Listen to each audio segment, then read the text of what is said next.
Now, we put it in our food and some people even bathe in it. But now salt is being used to help treat kids with asthma and other allergies. More than 1 million kids in the UK have asthma. So Gavin went to check out how the country's first salt cellar is helping some of them breathe more easily. These are natural salt caves. They're really common around Eastern Europe and Russia. For centuries, they've had a special use that's only just catching on over here.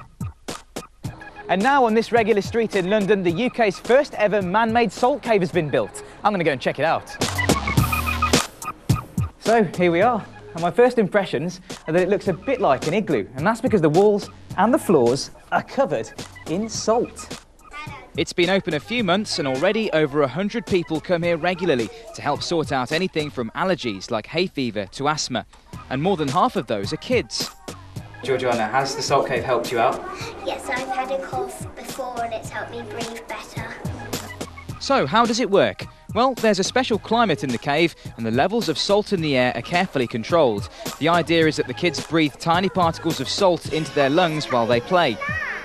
Here's how the medical bit works. When people suffer something that irritates their breathing, like hay fever or asthma, it causes tubes in their lungs to become blocked or swollen by loads of sticky stuff. The idea here is that by breathing in the rock salt, it dissolves that gunge in their lungs and their tubes become free, so they don't suffer from coughing or wheezing.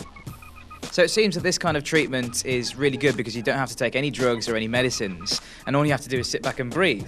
So is it proven that this thing can really work? It is very relaxing here, isn't it? But what we're not saying is to stop taking the asthma drugs because they have been clinically proven to work very effectively. When the lights are dim for treatment, there's no doubt that this place is really relaxing. But at more than £30 for a session, it doesn't come cheap. So I think I'm going to make the most of it while I'm here. Excuse me 1 minute. Now, last up, we usually see firefighters putting out blazes and saving people from burning buildings. But there's a big part of their job that we don't hear that much about: rescuing animals in trouble. It can be very tricky. So we sent Ricky